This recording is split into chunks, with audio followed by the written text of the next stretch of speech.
She's extremely brave for a start, and physically strong. I mean, I'd be dead by the time, you know, quarter of the movie's done, you know? And anyway, and she's got so much fight and so much drive.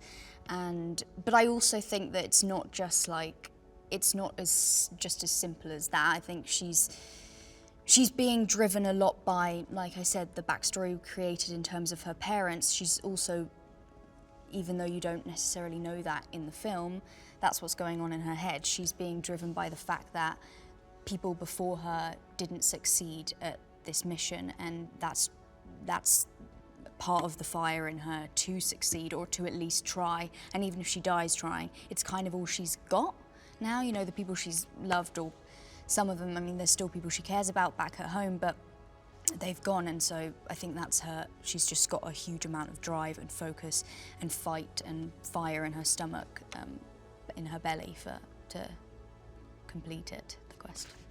I'm very overprotective about I always say it feels like my character's cheating on me when someone else is, I mean, I understand when someone else is, you know, doing things for me. I understand though, times it has to be done, but like, yeah, in general, I like to be able to kind of do everything. I just think every aspect of a role, like all the physical stuff, the stunt stuff, it's all like, every part of it is you putting something into May, and also getting something back from that, you know, stunt or that, yeah. You know, in terms of like, it helps you kind of have a sense of what she's kind of going through, doing it yourself. And also I just find it fun. Like, I like the challenges, and yeah, I like to be challenged. I like the kind of adrenaline of doing anything like that, and being able to like get a shot done when it's like a stunt is kind of satisfying, and to see it at the end. He's got so much energy. He'll come and explain what's happening for the scene, and he'll do every sound effect and movement. I mean, I remember at the start of, like, when we were preparing for this, we just had a meeting like about my hair or something, and before I know it, he's like under the table, pretending to be a feral human, and it was just fantastic. So you can just like watch him and reenact the whole scene, and it kind of gets you like, it gets you excited knowing what his vision is, and he's very sensitive, you know, very sensitive to if you're, you know, to if there's a heavier scene, to talking you through that and giving you the time if you need it, and you know, whenever I've had any fears or problems about a scene, we've spoken about it until we get there. And he kind of sets a nice, comforting like environment to be able to do that, which is really nice. And yeah, he's also like, he's really down the middle. He's got this very technical mind that I find really interesting to watch, but he's also sensitive to the character as well. I mean, people will see different things and connect to different things. I know that if I was seeing it, I'd take away from this, you know, this very sweet story that happens between Noah and May. Although there is a lot of other darkness around it, I think it's very sweet, the journey that they go on and learning about each other, and very innocent. There's an innocence they both have, and I really like that. And also, just like I was saying earlier, the fact that you kind of just, you've got to go and speak to people in order to learn about where they come from, in order to like broaden your mindset. And that's kind of exactly what this movie shows, I think. But yeah, take away what you like. Owen is an absolute delight. I love him so much. Like the minute I met him, we just connected. I mean, we had our first audition over Zoom, and somehow we managed to kind of connect. And yeah, I just immediately felt safe with him. I don't know, he provides a really nice, like, kind of safe energy, and also I managed to, as the shoot go on, eke out this kind of naughty Owen, which was fun. Like, we just started having so much, you know, like, just laughing around on set constantly, and yeah, I don't know, he's like so much fun, as well as also just being like really, you know, making me feel safe, and it's just really kind and very generous. So I have not a bad word to say about him. They're the spiritual core of the film, and that's another important thing for Noah, because that's another big part of his journey. And his dad is called the Master of Birds, Koro. He's the Master of Birds, and he basically he's in charge of the eagles and the ceremonies that go along with the eagles. And Noah doesn't really understand any of that yet. And because he can't, because in order for him to understand that, he has to go out. He has to see what's in the valley beyond. He has to learn about how the world works, and you know, by the end of the movie, he's kind of fed his spiritual side with what he needs in order to be ready to have a relationship with an eagle. So Suna, Anaya, and Noah, we were born, we say, within a sunset. So we were born on the same night, and we've pretty much spent our entire lives with each other, bunking together, hanging out, climbing together. You know, we were born within a sunset, we climbed together. And that was sort of the way in for me with Noah, was these improvisations with Travis and Lydia, who play those characters, where we really found this dynamic that was completely organic, which was the coolest process for finding a character that I've ever been through, because it was just like, you just do it. Like, it was just impulse. And they both of them, we all have very specific traits and, like, kind of physical bodies that Elaine helped us find. And we kind of have a system going of, like, who's, you know, who does what and who says what. Yeah, it's my favorite aspect of the film, I think, because, I mean, partly because those two are so much fun to work with, but also because our scenes together are like, that's when Noah's not going through emotional turmoil. Is when he's with his friends. We were sitting on the floor, and we had to get up in ape school and become our ape character, get into our forms. And then he started interviewing us as the character, and it was the first time that I had spoken as Noah. And I had no idea what the voice was gonna be. It was terrifying, but it was so helpful to, you know, be asked these seemingly kind of innocuous questions and then have an answer that was just there. And I didn't really know how it was there, other than, you know, I'd read the script and I'd done that kind of stuff, but we hadn't really explored anything ever. And then we started doing these improvs where, like, we would be in a room and we would throw a ball back and forth as apes with, you know, the kind of hands that apes have. We would just toss a ball, and it began. What I'm describing is the first instance of this, but it started happening almost every day, where we would do an exercise, and that exercise would grow into an improvisation that had no, like, setup. It wasn't like, okay, you are going to do this, and here's the situation, go. It was just like, we're tossing a ball back and forth, and suddenly we're trying to get it from each other, and now we're putting it on each other's heads, and now we're chasing each other, and now the whole room is in a frenzy of you know, playing with these tennis balls. Part of Ape School was working directly with Andy Serkis, which for me was insane. I think it's the only time I've ever been truly starstruck. I think the first time we met on Zoom, he thought I was a little, like, you know, strange, because I just like forgot how to function as a person. But he was so, of course, he was so brilliantly helpful in helping us, find our characters and helping us tweak our characters and look at how the technology works with what we're doing.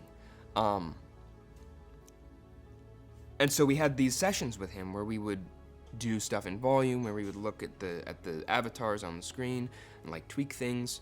But beyond that, he was kind of instrumental in us creating this world for ourselves of, where this planet of apes is now. We would have these long discussions with him about our characters and our backstories and who we are and what our society is, and he would ask these questions, and like we all, all of us apes kind of looked at each other afterwards being like, wow, no wonder he's who he is, because he's asking things that none of us even thought of. I have a really complicated relationship with her because she's smart and she's on a mission like I am, and I think she's alone. I think that she's lost everything, and so we kind of bond over this shared aloneness, which then, of course, again, turns out to be a complete lie. But we really, in the middle of the film, we really kind of developed this friendship that is totally unexpected to me because she's an echo, and echoes suck, which of course is then all shattered because she just lies all the time. But we still have to work together, which is interesting later on in the film because I can't trust her, but I have to be with her. Koro is the master of birds.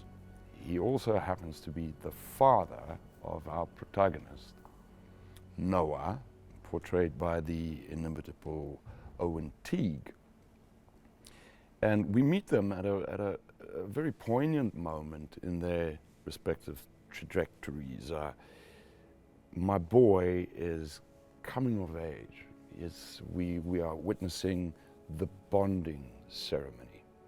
Now, I hope not to divulge too much about that, but I think for humans it would be closely associated to a rite of passage. There's a transition that happens, and I think perhaps the veil of innocence is lifted. So, whereas I love my boy, I'm also pondering, like, can I not maybe hold on to his childhood for a second longer, Because now the story of ourselves are going to be told. They're going to have perhaps knowledge about origin, and maybe try to shield him from, let's say, the darker side of what we as a species are capable of.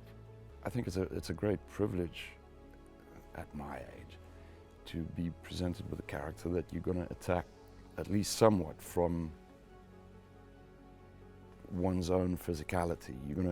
That's going to be your first filter of negotiation, right? It's not the cerebral or cognitive side. And we worked with LAN for a number of weeks, and I think it's just to create an awareness of what the body is doing, that we move differently, little things that I was unaware of. So it's helpful to sort of assimilate into that process and at least start thinking about physicality, limitations when it comes to that.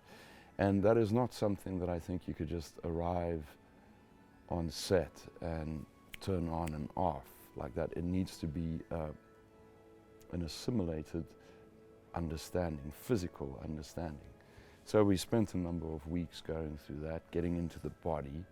And it is so idiosyncratic because as human beings, we all move and behave in different ways. The same goes for these primates, They move in their own peculiar ways, and it's trying to find that so that it comes from a lived-in experience as opposed to something that you necessarily have to think about, It was great because I've worked with some of the stunt people before, So we just slot it straight back in. They know me. I think fundamentally that's the reason why anyone, well, me, why I would have wanted to become an actor. And it was like being inspired by Bruce Lee and Chuck Norris, you know. I like the physicality of it, and I'd like to go all the way with that. Well, specifically, I know that the legacy of Caesar is something that we do pay attention to, and how a particular stance could be misconstrued either in a malicious or a benevolent way. You see that with religion, for example. You could use the exact same text and vulgarize it, or use it for the greater good, right? So there's some of that, but I think the delivery in and of itself certainly is homage, is it not? That's what I said a moment ago.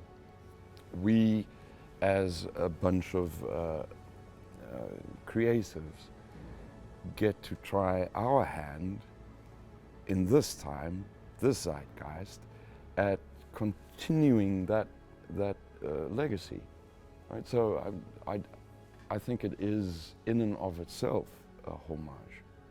It starts off in a sort of naive sense. The stakes are like stealing mangoes, just fighting over which egg you get to get, like spying on the elders. And so there's a really sort of juvenile essence to it. And they're definitely, like, we're called the trio, not in the script, but just in essence. And like the crew will look at us and say, here comes the trio. So we have that in real life as well as in characters, which I love. And then as the stakes get higher, when you're put in a position of like danger or sort of truth comes out, and so you discover that there's a connection between Noah and Suna, and Anaya's always like, what about me? Because he's dealing with being a third wheel at the end. But yeah, we have a really strong bond, and I like to say that if one of us goes down, we all go down together. What I love about Suna is that in the previous Planet of the Apes trilogy, women were seen quite as iconic, like the mother or the wife. But what Suna is she's just a whole being, and she's one of the boys. She's doesn't play into sort of the stereotypical ape, which is an interesting thing because in nature the females have a very strict role, and I liked that in the evolution of this trilogy they've also evolved the roles of what a female is in that hierarchy. And so she's a beautiful mix of being sort of tomboy, sturdy, grounded. She needs to fight for what she wants because otherwise the boys overtake. But she's also got a very feminine, delicate, sort of sensitive side. I think she thinks of Anaya as a little brother, so she's quite protective over him. But she's also really cheeky. Like if she wants a mango from one of the elders, she's not going to go and get the mango. She's going to sort of play a game with Anaya. He's going to go and get the mango. She'll be eating the mango, and Anaya will be getting a little slap on the wrist. So she's very intelligent and socially aware, and she, in the same way when you're in high school and you kind of have this crush on one of your boyfriends, but you don't know what it is, it's just a tingling. That tingling is very much alive for Noah and Suna, and it sort of develops as the stakes get higher and she realizes that she doesn't want to lose him and what that means for her. I cannot speak highly enough about our ape training process, and as we call it, ape school. Elaine is such a gentle master at bringing us together, and he really looks for what we naturally hold and how we can evolve that into our character. So we started the first day, I cried, Noah got put under the spotlight and made feel really uncomfortable. Sass cried. It was very intense, and we were like, oh my gosh, what is this? Take me back to drama school days. But what that does is it broke the bubble, and we created such a strong trust with all of us, and that just kept evolving. And we'd spent hours improvising, which was amazing because you created connections in your characters that were really strong. And in the script, you don't necessarily see Suna and Anaya as whole beings, and like you don't see their whole relationships or their whole journey. And so what we got to do was explore that through improvisation, so that we held that energy and those experiences in our body. And we became really, really close. And Elaine then learnt our physical vocabulary, so he's with us on set every single day, so he knows where we sit, what we're trying to achieve, which is amazing to have a compass. He's like our compass on set. Working with Wes is incredible. He's very visual, so when he comes and talks to you about a scene, he sort of gives you an energy. He describes the essence of what that scene is trying to achieve, which is really useful, I found, actually. And also, he's such a collaborator, so he's got a team around him, like the producers, Joe and Jason, who are incredible. They're on set with us every single day, and there's a real trust of us doing this together. So if we rework a scene or have a question about a dynamic, they're often involved in the conversation, which is amazing because, you know, there's no ego. We're just all trying to make the best film we can, and I really respect Wes for that. And sometimes he does change the scenes, but they're always for the better, so mad respect. You know, you learn to trust, and he's always listens, he's very generous, he's a collaborator, and you can really have conversations about the character with him before going into the scene. When I came into this project, I thought we'd all be in studio and for the whole shoot, and much to my joy, we're actually on location a lot, and there's much less blue screen than you'd think.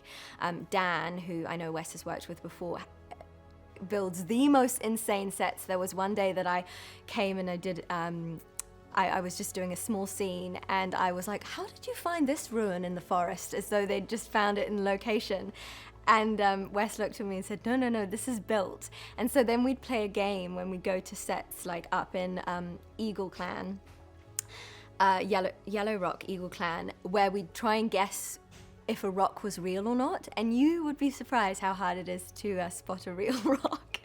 But honestly, yeah, the sets are amazing, and it's quite confronting going into the studio afterwards because it's just you in this big box, and there's no disguise. It's very vulnerable compared to being on location where you've got, you know, you can see the nests, you've got this incredible structure, there's a lot more sort of ethos and atmosphere to a scene comparatively. So Dan has done an incredible job with the sets. They're really beautiful and epic.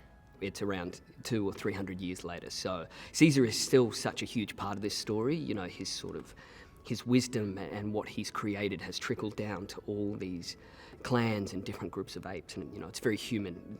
Apes have gone off and sort of created their own sort of stories and their religions in a way. You know, Eagle Clan is all about the eagles and being with nature. And so it's set in a world reclaimed by nature. You know, it's such a... Wes's vision boards and the things we've seen, it's such a beautiful, terrifying world where nature has just taken back what's hers, you know, and the skyscrapers just eaten by vines and you know, rivers, raging rivers running through cities, and so it's an incredible world, and it's a world I've always really loved, and I think, you know, Wes is such a visual director, so I think it's going to be pretty mind-blowing. And who's in control? As far as Eagle Clan knows, we don't know. We're such an isolated clan that the teenagers, I don't think we've ever really seen violence. You know, that's another thing that's so beautiful about these films is the last trilogy is always in conflict. You know, they're always fighting. And this film starts with these apes living their best lives, pretty much, you know, playing and climbing and you know, just living in this time of peace.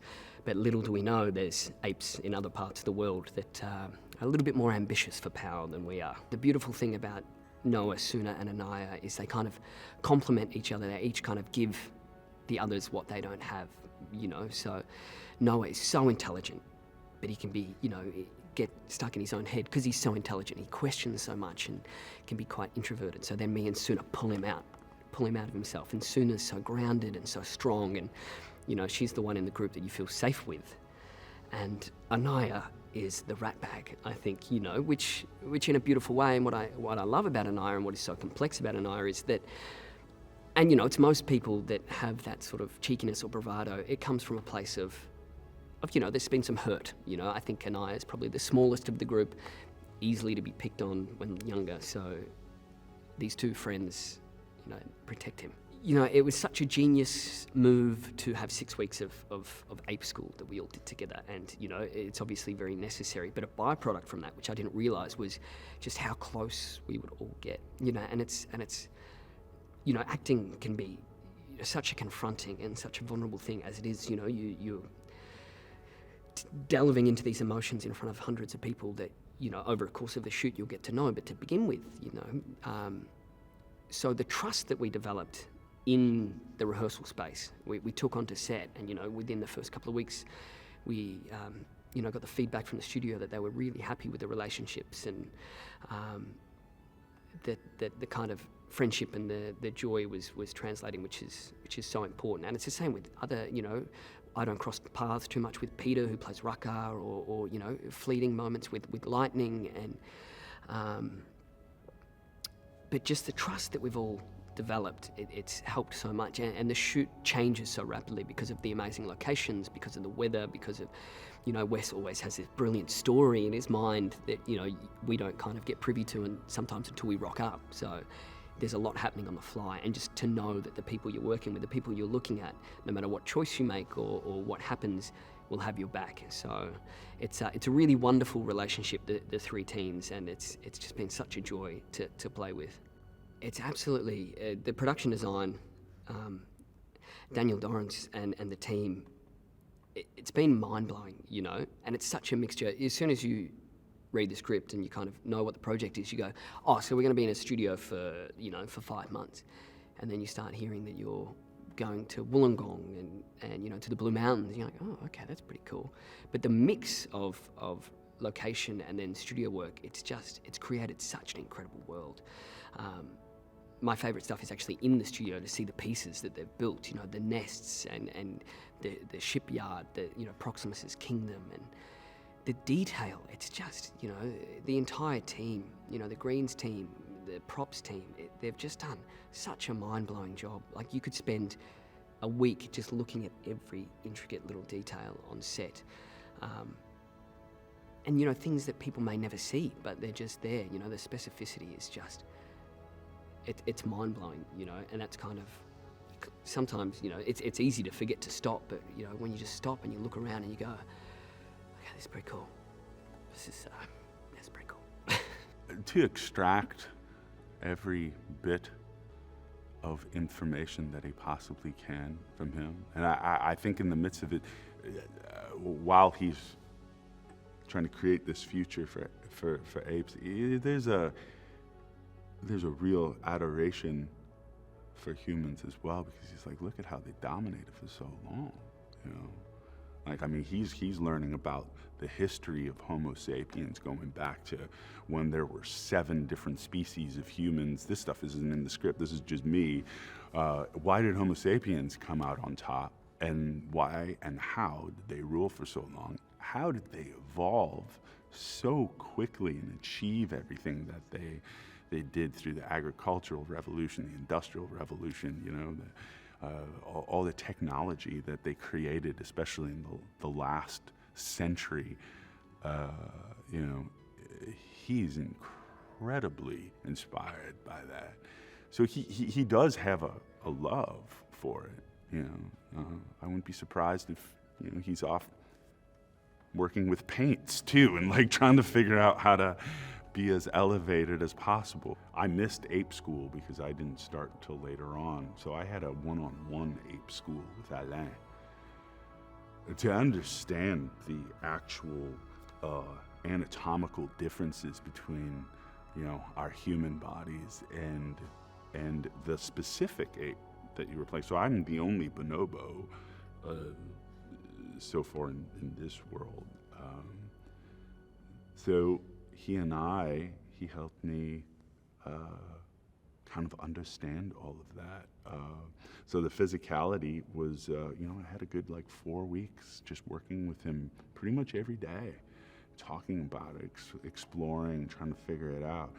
And it was a really exciting process because I'm OCD, so once I grab onto something, I can't let it go until I figure it out. And once the body was all there, you know, I would, after working with Alain, you know, we'd be on set, and out of nowhere, Owen Teague would see me, and we would go into these, he would just start these improvisations. He invited me into this world that he's been in, and we would go off for like a half hour doing these improvisations and developed so much subtext between us, and just a brilliant guy, brilliant actor. He's so wonderfully collaborative. You know, he and you know, Jason and Joe, like the way that they set it up for us to have this training, and then when we come in and we're these apes, then he gets to he guides us very gently. He knows exactly what he wants. He's very playful. He allows for you know, like if we're feeling something, you know, to go with it. And you know, sometimes some of the greatest gold is mined from some of these little pieces. You know, it's just it's a really wonderful collaborative experience. And like from the beginning, when he was first telling me about the world and everything, he has been obsessively in this world so much longer than us, and so it's wonderful to have his perspective and that guidance. You know, it's been amazing. The production design is so stunning, and working with this technology is so liberating, because even when you're not on an actual practical set, you have a really good idea of what it's going to be, because they already have these worlds that we're actually walking through. You see them as we're shooting sometimes with this one. So it's not hard to imagine that you're there in that spot, even when we are in volume. But then when you're on these sets, then everything just feels so legitimate and real. And my kingdom, you know, the hall, my dining hall, it's like every single aspect of that place was just so immersive that when I'm sitting on my throne and Noah's walking in for the first, there's no guesswork. I'm just there because they've created it in such a beautiful way. Well, first off, I just hope that we can just, you know, provide the ultimate escapism for them. But then when they leave the theater, you know, that it makes them really think.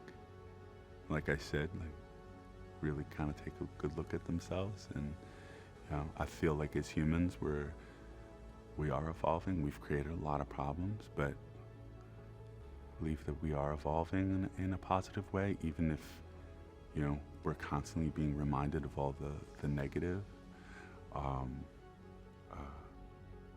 Hopefully this film just reminds us to continue on a path where we can be more honest about the reflection we see in the mirror and the imprint that we're leaving on our planet. So, you know, it's a pretty big buffet of what we're hoping they walk away with, you know. The character is at once a captive and the consigliere to the head ape. So he's in a bind. And when May comes along, it threatens his existence, really, because he's been wounded, he's of a certain age, and he's living the good life. But she is horrified that he's abetting the apes who are enslaving the humans. So she thinks I'm on the wrong side. So Wes and I talked about that bind, and he gave me something which is great, that in the future there are other scripts that are in some form of that it's not good for the humans. And what's good about that for me is that my argument that I have with May, I'm right. My argument is this could be a good life. Let's ride the horse in the direction it's going. She wants to start a war, start a revolution, and a lot of people are going to die. And I'm pretty sure she's going to lose. All the humans are going to lose. What I love about Wes is that, first of all, I got a shirt that's older than Wes, and he has such glee at making movies. When he's describing the scene, he can't help himself but to act it out, but not just what the actors are doing. He does the bombs and the wind and the gunshots, or there aren't any gunshots, but he says, and you come in, you go, whoa, and then, I hope it didn't offend him, but he was trying to describe something to me yesterday, and I said, don't act it. Just say clearly what you're getting at. Stop acting it. But he really loves what he's doing. He's got a magnificent sense of the camera. He and Julia are doing some fabulous work. I've seen the monitor. And the sets, as I said, are just stunning, and they're using them really well. And the whole camera department, it's really good. And Wes is not a screamer. He doesn't get upset. He figures go-arounds. He's a joy to be on set with. And he's not pulling his hair out. He seems to be having fun. Well, fun first, enjoyment. Hope they get scared. Hope they get surprised. There's a line that May says, and when I read the script, it popped out at me, and every time I heard her say it, she says, don't you understand, there's only room on this planet for one intelligent species. I don't know why that's wrong, for the life of me, because it makes sense, but something about it ain't right. It has to do with intolerance or something, but I don't know. I don't know what it means, but that's the line that rings out. And the reason I bring it up is that to see humans lose everything, it sort of brings the problems that we're facing right now in a new relief, a new vision on it to fantasize what the future will hold. He said that he wanted people to love Raqqa. Like, and I'm like, oh man, that's a lot to ask. I mean, you want to be lovable, but you don't want that to be in the back of your mind of, oh, I'm going to do this so people will love me. So it was a matter of, understanding the world and understanding my place in the world. And, he talked about how he wanted Raqqa to be, this particular kind of voice. So I kind of divided it up in threes, like the world of the Eagle clan, which is somewhat libertarian or somewhat like innocent and somewhat just sort of nuclear, confined, and then the world of Raqqa and his order, which is the connective bridge to the world of Caesar and his doctrines and his beliefs about, apes and humans, living together, even though they're a bit skewed. It's a lot of questions. Like, can Raqqa read? Could he still? But he's a voice of reason. He's a voice of sort of mysticism and spirituality. He's kind of like an archaeologist, and he's very much interested in the harmony, even though he's never really experienced it, of humans and apes. He's a monitor and he's very curious about the expansion of consciousness and ape consciousness and what it means to be an ape and what it means to coexist and what it means to, I say that we one of my missions is to treat humans with kindness. Like, and at this point, we just see they're feral. They don't talk. They're like, the herd of, gazelles. And he still has it in his mind that, human beings, because we have all these murals and we have books and all these things, and, that there was a time, even though it's skewed, there was a time when humans and apes like they lived side by side. Leave out the fact that the apes were in cages, but this again, when it goes back to the notion of stories last longer than actual history, but the mythology of the idea of coexistence, and like I feel like he is the voice of that, where Noah is very secular, his clan, the Eagle clan is very, this is the law, and and nothing else makes sense. And I'm like, no, the world is way bigger than what you think it is. And I don't, ironically, don't know that it's as big as what Proximus has going on. This particular kind of mocap, because it's mocap ape, like we're embodying, apes, and it's very easy to slip back into being a human being. And so the trick is always to try to, even keeping your hands, with the extensions, or just like like your legs squatted and your feet out, and knowing that they have like these feet that look like this, and that's the tricky business. And thank goodness we had Elaine there to just keep us, remind us each, like pay attention to this, watch your, like don't step too wide. But the mocap, and because and this is the last thing I'll say about this is ultimately I just had to trust, the team. I had to trust, the Wes, ultimately, like that he's getting what he wants, because I have no real way of knowing. I'm gonna be just as surprised as everybody else when the movie comes out and see what it looks like. I think that why this franchise resonates with audiences is because it does ask the question. It puts the mirror in our face of like, if we don't, get it together, we're gonna fall off, because apes don't need what human beings need. You know what I mean? Apes need nature in a way that, and then it presents this idea of like, it's like a macabre fascination, I think, with our own demise. And then it also asks questions about evolution and expansion of consciousness, and that you can go on forever with that, because, and that's why I love science fiction, because it just asks these questions of what's next. Ape Camp was some of the best weeks, highlight of my acting career, to have that time to bond with cast and with Ape and with movement, and building from stripping back the human and building the primal has just been, oh my gosh, that time to have that has been such a gift. I am in awe of the ape world, and then getting to get the whole, don't have to worry about what this looks like. It's all about the dots, and it's all about Weta, and it's all about motion and really raw connection that we don't do as humans. We're always covering and masking and protecting. So to really feel things and really connect, it's just, yeah, what a gift. Oh my gosh, he's so fully immersed in each of the characters, the way that he's built the world in his imagination, the way we went into one of the production rooms and he took us through all the concept art and told us the whole story through the concept art.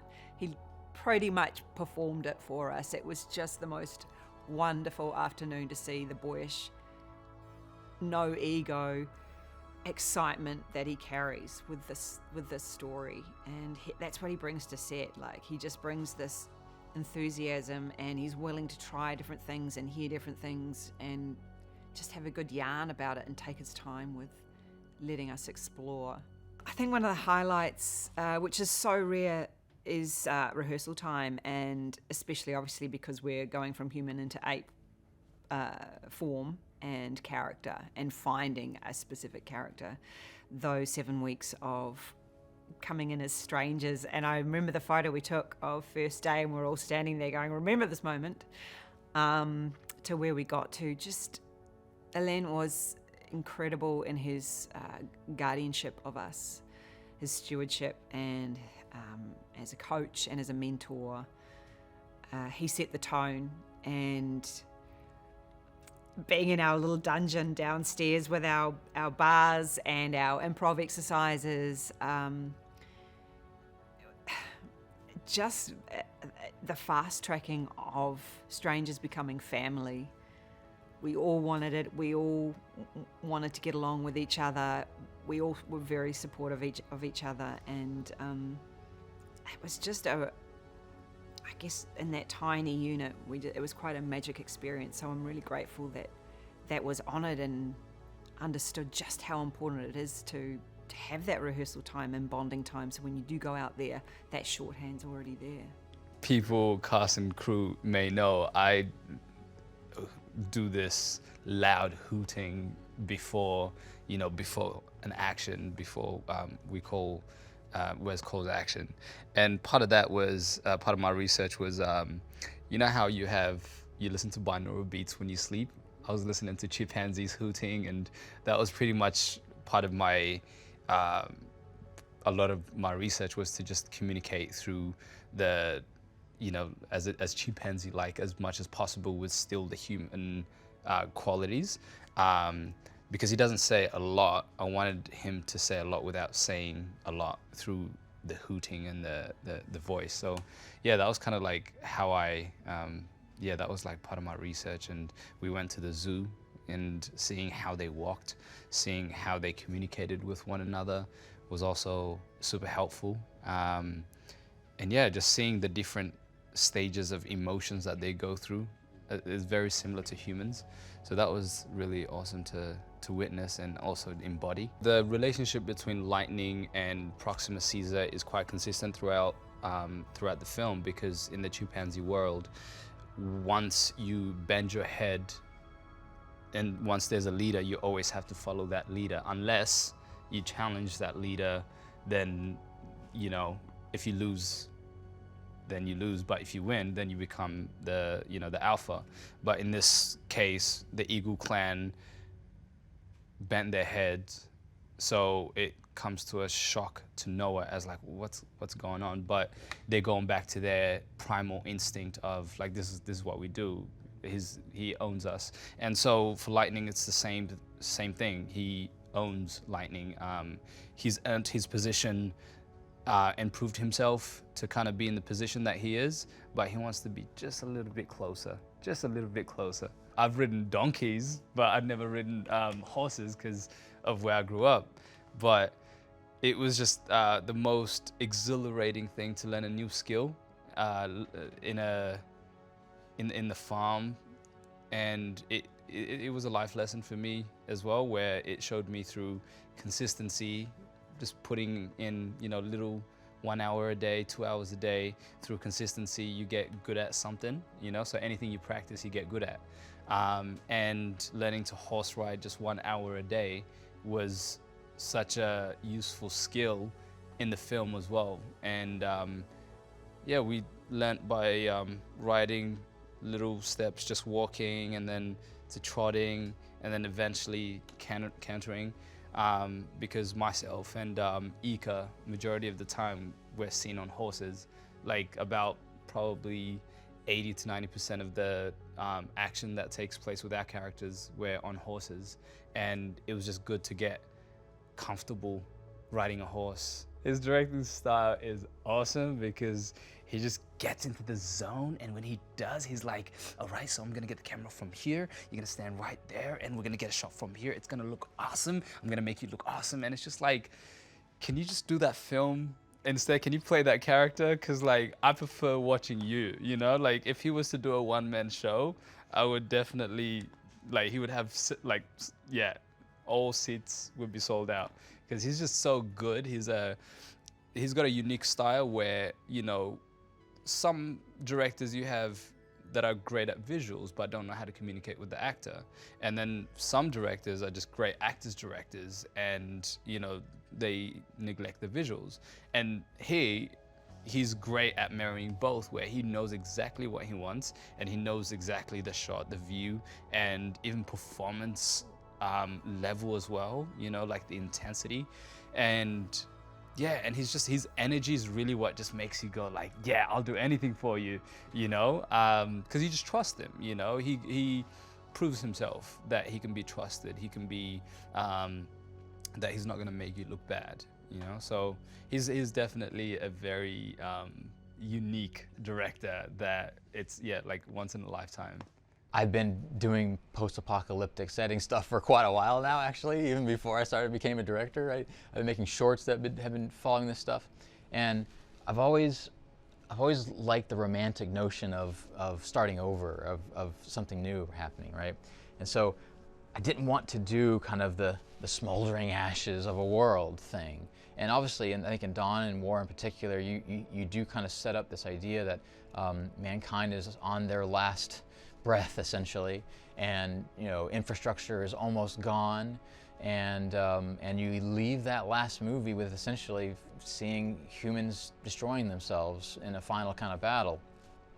And so I thought what was going to be really fun is to have a big cut, in our case, a couple hundred years, where what would happen when humans are gone, essentially. And the setting is really like in the remains of our world. And I love the idea that buildings and what's left of buildings anyway are crumbling away, and glass doesn't exist anymore because it's all broken out through the erosion in time. And I love the idea of just, the world is transforming back into this landscape, essentially. And so we were going to start the movie that way too, where these mountains that we find a bunch of apes climbing, they're actually buildings, but they're overgrown with trees, whole giant trees that are growing out of these things, and it creates these really kind of beautiful to look at, but also kind of haunting underneath this sort of memory of what our greatness, humanity's greatness. It's probably the first or second audition tape I saw was Owen Teague. And immediately, I mean, it was no question, oh my God, he's Noah. He's the guy. And he was acting like an ape. I think he was doing it across his girlfriend in a small New York apartment, and he was just acting like an ape, doing these lines, all this stuff, right? And it was just so obvious, like, that's him, that's him. We kept searching, of course, but I just kept saying, it's him.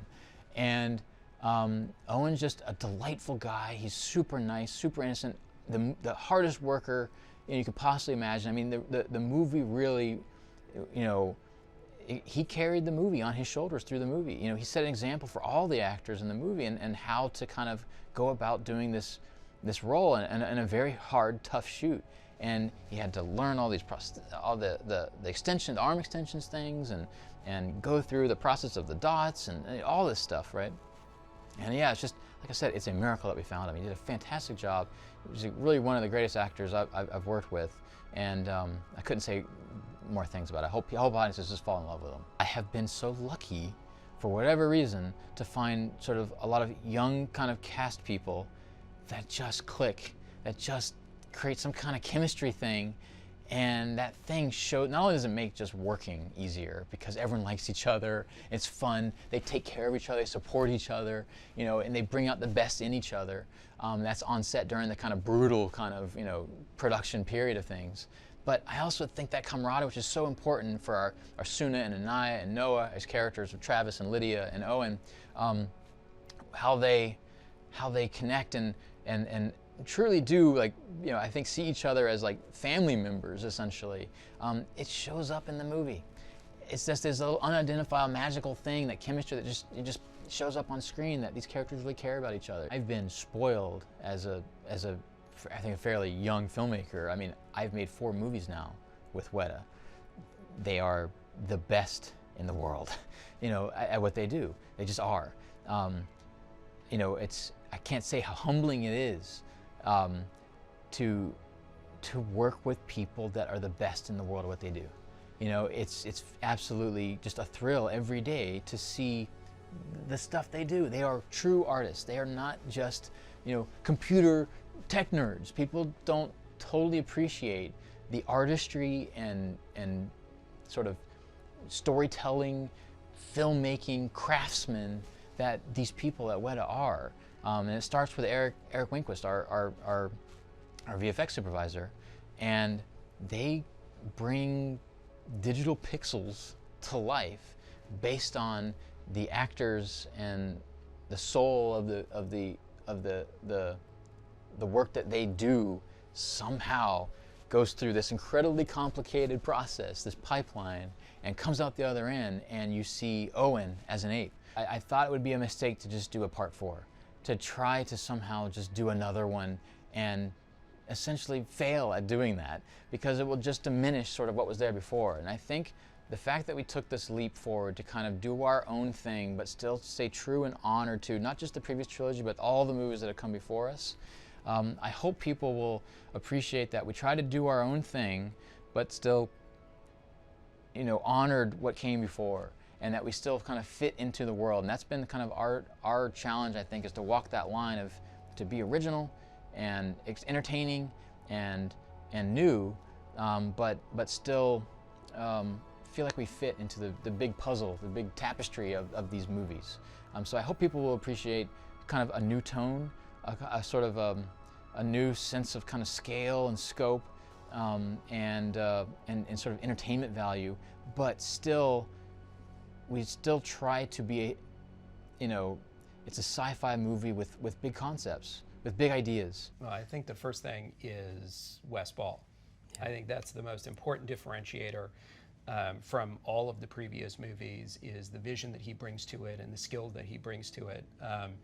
He has such a strong sense of story and character, but he also brings this sort of technical knowledge that allows him to really expand the canvas of the movie and to really take advantage of that technology, not just for the whiz-bang factor, but to use it to get deeper into the emotional content of the characters. And I think that's what's really going to set this film apart. We wanted Proximus to be a different kind of villain. He's the big bad guy. We are scared of what he does. He's intimidating. He's all of those things. But he's got a real strong point of view that maybe isn't wrong. And he's charismatic. He doesn't lead by fear necessarily. He leads by drawing people into his vision of the world. And it's not, he's not a mustache twirling ape up on the thing. He comes out and he seduces you. Mm-hmm. And Kevin got that immediately in his read, where he was having fun with it. He was being charismatic. He was trying to draw you in. But he's also an enormous human being. I mean, Kevin Durant in real life he's a building, and he's also really nice and sweet. So he just is Proximus in a lot of ways. And I think it comes in the good ways. Yeah, and he's trying to take over the world and enslaving huge numbers of people. But I think that he really brought Proximus to life in a way that I don't think anybody's seen a villain like this before. One of the best things that we did in preparing for the movie is we hired Alain Gauthier, who created Cavalier. He's out of the Cirque du Soleil, and he's a tremendous creative force. He put together a training program for our actors to really learn how to be apes, how to embody the physicality, how to lose their humanness and embrace their apeness. And I think that it's truly what's allowed our actors to deliver the performances that they have, not just in terms of being apes, but in terms of not having to think about the physicality so that they could concentrate on the character and the inner life that they have. One of the other benefits that it had was they spent all of this time training together before we started shooting. So our sort of trio of friends started the movie. They were legitimately friends. Right. They had that energy, and they brought that energy to the first weeks of shooting. And I think we all sat around and commented on it, like, oh, we want to see this group of people together because they had that energy. And I think the same was true with both of the parents, Noah's parents being involved in that. And it's really been a big difference for the making of this movie.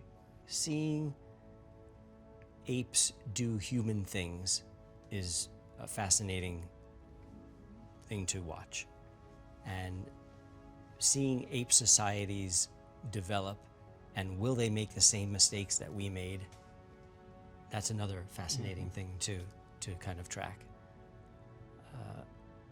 Right? I mean, yeah. I think one of the things that's so interesting about science fiction in general is it allows you to look at yourself and the present day through a prism. It allows you to put it in the future, put it in space, have monkeys say it, it allows you to distance yourself from who you are and where you are and still analyze the same issues, the same personal questions, the same philosophical questions. And I think one of the things that sets Planet of the Apes apart as a franchise is that it asks philosophical questions. It asks really deep questions about who we are, about identity, about how we work as a society, about how we work together or don't work together.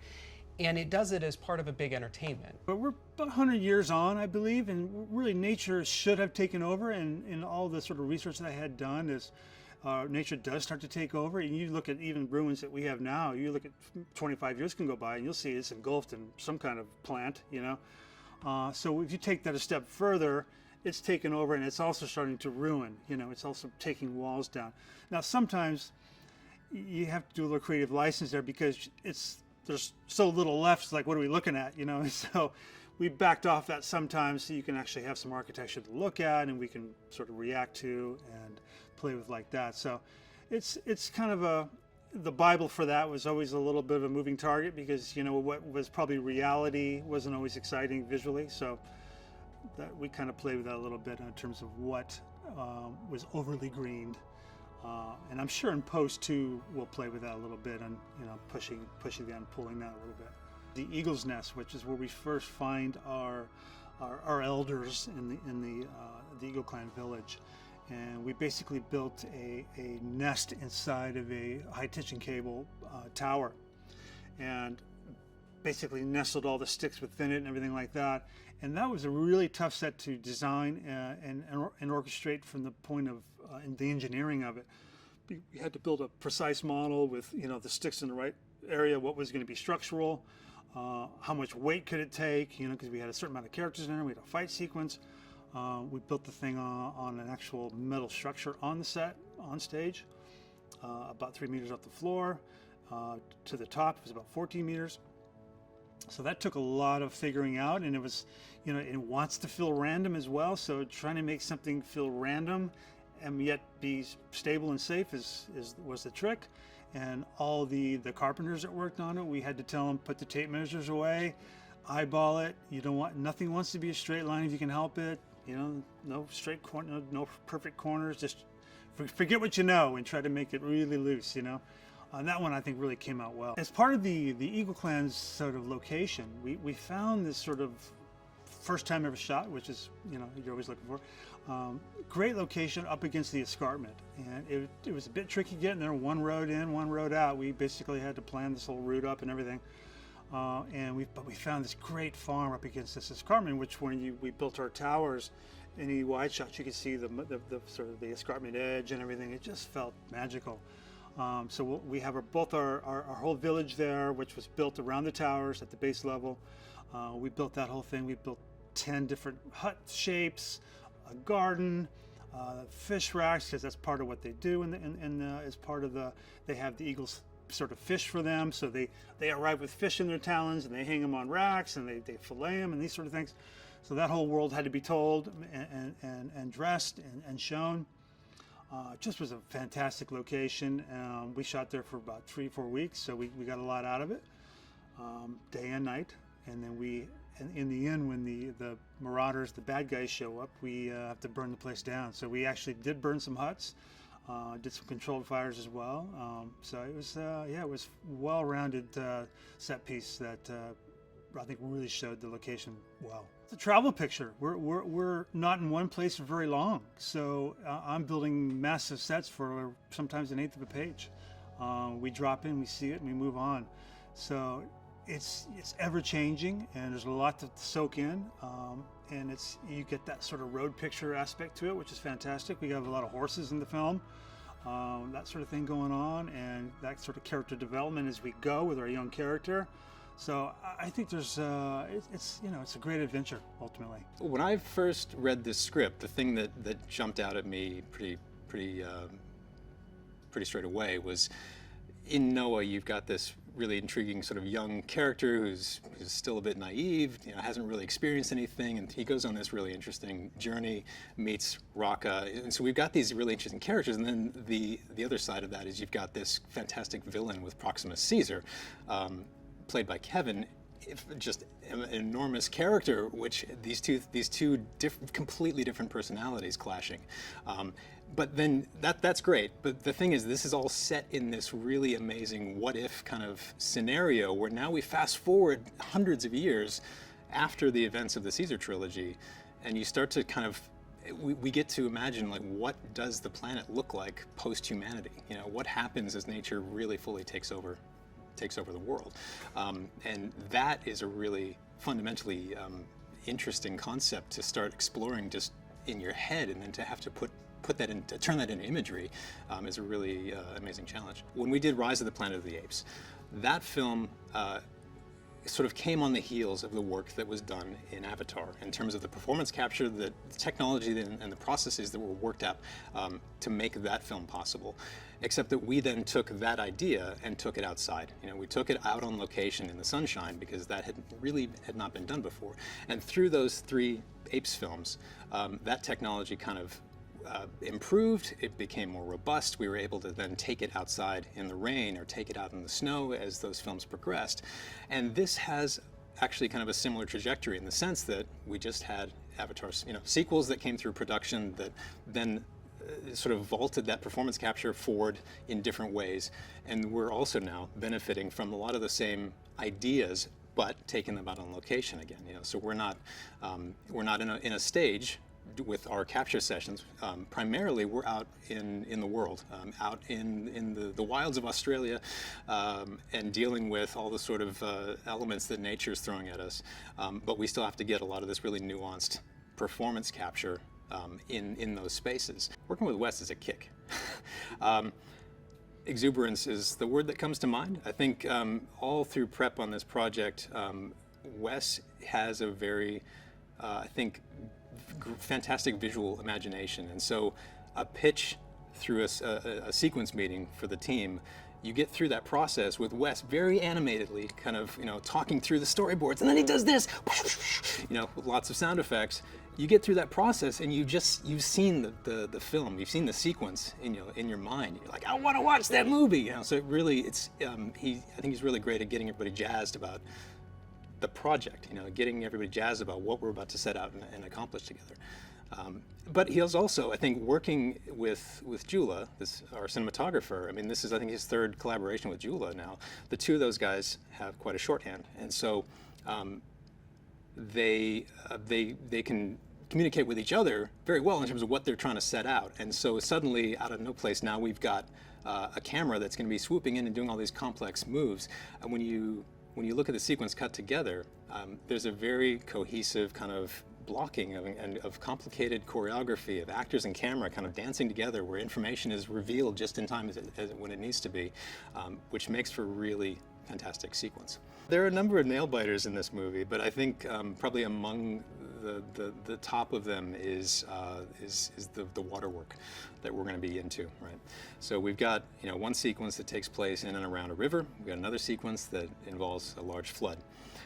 And in both cases, that's asking us to have to now not just simulate complex water simulations, but also introduce apes into the mix. And now we're talking about wet apes, which we've seen a shot or two in the previous films, but that's really challenging work.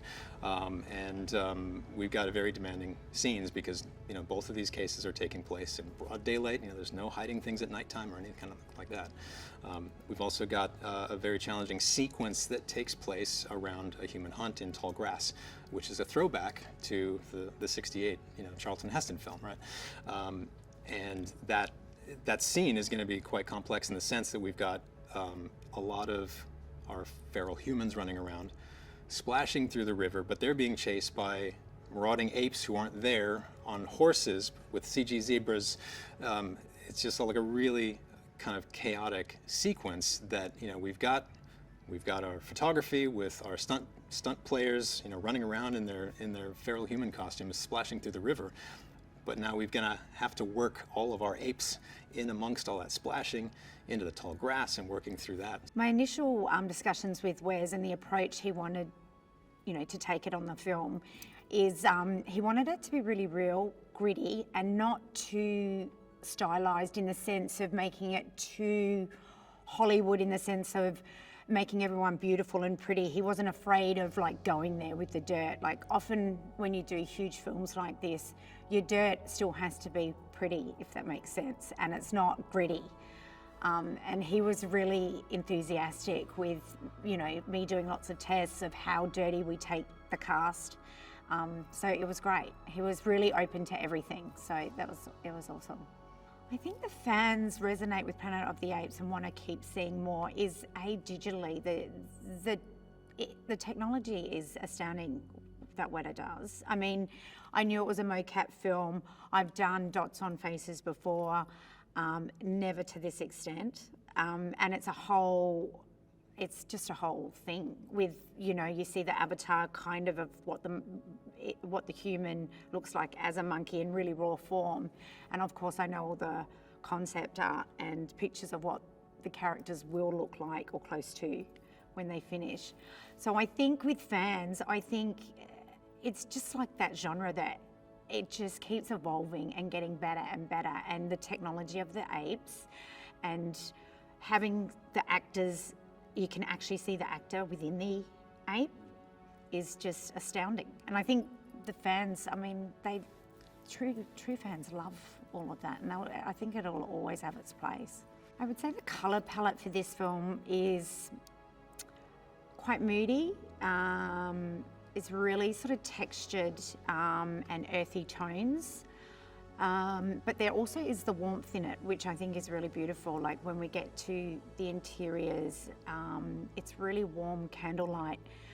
And so I think with costume and the same with, colouring with lips and things like that, we've had to adjust.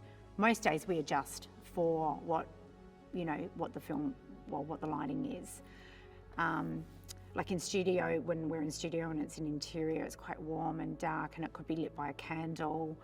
So for example, like Bill's got a prosthetic on his left side of his face. Sometimes if they put it, depending on the scrim or the whatever they put, next to him lighting-wise, can definitely change the colour. So often we're always adjusting through once we see them on set. We have really tried to do an environmental approach. Makeup is probably one of the hardest areas to be environmental, I would say, because everything is little packages. So we've tried to buy paraben-free, organic products, cleaning products that are safe for the environment, so that when we're sterilising, we're not trying to put anything down drains that shouldn't really go down a drain. We've done a lot of recycling in the sense of the wigs that we made for ferals.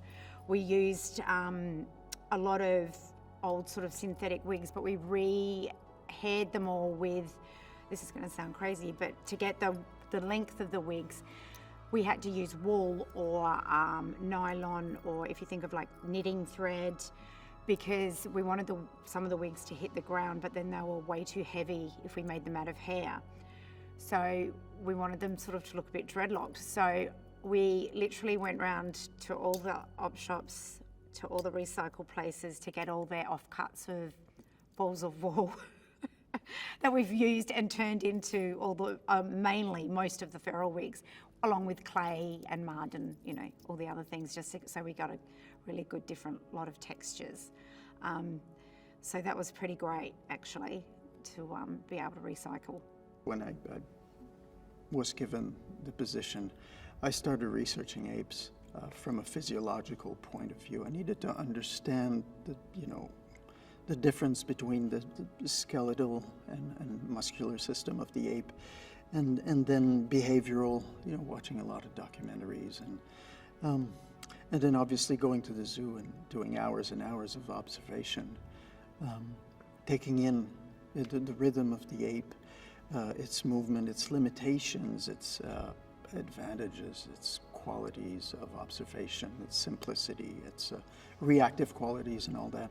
And then when the cast came about, It was really for me about to first get them to become aware of their body. So I developed a series of exercises for them to augment and develop their new neural pathways, for them to have tools to get into the ape format. And so we, after that, it was really workshopping. It was improvising, a lot of improvisations, eventually leading to a point where once they mastered the body format and everything, to actually get the actor's personality to come into that format, to come into the ape personality, which is, you know, something that just requires observation and generosity of yourself on the part of the actors. Where Andy came in was later in the process, which was really great because there were certain aspects that were beyond my abilities. For example, developing their voices and other, you know, fine-tuning of their character, which is where we had a chance to sit down with Andy and do some Zoom calls, and he was extremely generous of his person and made available all his experience for the actors, and they got to play scenes with him, and they, you know, really fine-tune the ape for the movie. So that was a beautiful, you know, contribution for sure. Wes is obviously an accomplished graphic artist, illustrator. He works from vision. He's very playful in his style, which you know, is right up my aisle in terms of creating, obviously. And he, you know, in a way risks a lot by being, you know, intuitive when he comes to a scene and it's time to do it. And he loves to explore different possibilities and try different things. And, you know, it's always a little bit scary for part of the process. But once you surrender to it, you know, in my opinion, it really allows this magic to come out, you know. It's one thing, in physical performance, we always say if you premeditate, you're done. It's not gonna work. And so he has, in my opinion, that quality of just getting there on the set, seeing his performers on that specific day, and rehearsing it and tweaking it and playing with it and seeing. You know, he allows himself to go in other directions when he sees a jewel, you know, presented to him. He just goes for it. I think it's pretty fantastic as a quality for a director. And he's really a visionary. He just, you know, you can tell he's intuitive and driven by insight, you know, when he comes on set and starts working with the actors. It's interesting because the creating a feral human is kind of a, you know, it's an arbitrary choice. And it's dangerous to go into the cliches of the, you know, prehistoric man and the, you know, all that, which is, it's all there. And so since we're playing with you know, this is about 300-400 years after the death of Caesar and the pandemic that has caused humans to lose their cognitive abilities and their verbal abilities. I decided to deconstruct everything that was civilized about a human.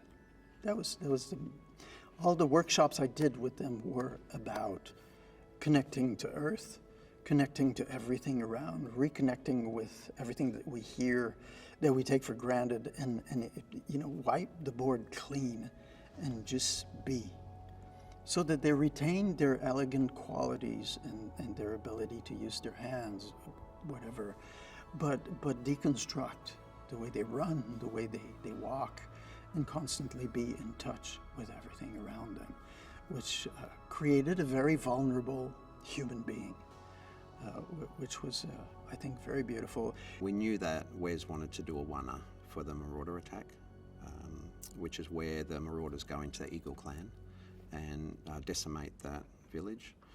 The main character, who's played by Owen, we tracked him through literally a single shot, which went over a minute. We started in with understanding the parameters of the size of the location. We mapped that out in our rehearsal space. We have a stage that we've set up as a rehearsal space for this show, and then we just literally developed his move through the whole shot. But it wasn't that simple. So we worked with the previs to have a look at where we needed to place Owen within the configuration of the set, knowing that all around him was pretty vicious action with the Marauders attacking the Eagle Clan. But we knew that from a methodology point of view, we could only capture a certain number of performers on the night. So we worked with Owen as doing the whole shot himself. We rehearsed it in our space, and then we rehearsed it a number of times with the film crew on location. And then knowing that in volume we'd be supplementing all the action, all the background action with stunt performers in volume, and building those vignettes at a different time. Well, if you ever watch Wes, he's a very animated director. Wes could be a stunt performer, I think, or a performer. Even in meetings, he'll get up and act through the action that he's interested in. So quite often I can just pull my phone out and film him in his briefings, and really that's what we know we're going to do. Wes is very thoughtful. He's very considerate of his cast and people in general. One of the things I totally enjoy about Wes is his character, very calm. I have a core of 20 in my team. We have 5 ND apes who track the whole show, so they play anything from an orangutan to a chimp to a gorilla, and then they can play other characters. So we can have we have a range of probably 3 to 5 inches of height difference with a cast. So if a cast is 6'6", like Kevin is, who plays Proximus, I can have a double for him who's a 5-inch range below that. We're trying to keep this a similar physicality, but from a doubling point of view, that gives me enormous scope to have different performers play different cast.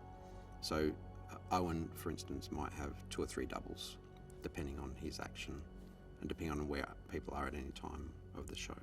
And then if we need to complement our core, then I get additionals who have been trained in movement with Alay. There was many times that Freya was being chased by a horse, and in one of our sequences, a net was thrown, 2 horses threw a net over a group of ferals, which May was captured within the net, and she was able to escape while the other humans were dragged away. But on that, I've got to say, Freya is probably one of the most beautiful runners you'd ever see. Like, her physicality for running is just fantastic. There's no doubt about it. And she was, from our first conversation when we first met, it was very clear that she wanted to do as much of her action as possible. And I hear that all the time, but she genuinely is an athlete. And Freya's super keen to be involved, and she's very capable. My initial meetings with Wes were really early when I started. Pretty well the first day I started on the show, I started talking to Wes about horses, and he had some very specific horses that he wanted to choose from. Colours were a big thing, size was a big thing, matching the horses to the actors was a big thing. So we pretty well presented him with a series of horses to have a look at, and he handpicked the horses for casts that he wanted. The training we did with the cast was fairly intense. On this show we had a great opportunity to get the casts were available early, so we were able to get them out to my farm and get them paired up with their horses and start them riding. Quite a few of the cast had never ridden before, so it was a totally start from fresh scenario, and we paired them up with their horses, and then just slowly worked through in a sort of a boot camp situation where we worked the horses with their cast members on. We started at the ground, taught them the foundations of horsemanship up until the point we got them riding, we got them walking, trotting, cantering safely, and gave the cast an opportunity to really bond with their horse and get to know their horse properly. I've got 6 full-time wranglers on the show, so I've got myself and then 6 wranglers that are working with us. They're all people that have been with me for quite a while and have worked on other productions. And then we have, I guess, a pool of about 15 riders that we pull in, which are on-camera riders to ride the horses in different scenes. Some of those guys are qualified Olympians, show jumpers. One of my main guys is a high goal polo player who's played polo all over the world. And I've kind of assembled a team of people that are just remarkable riders, fantastic horsemen that also have a love for horses. They've got that real love for horses. They want to, not only do they get on camera and perform on those horses, but when they get off camera, they have that genuine love for horses. It makes them appreciate and care for the horses.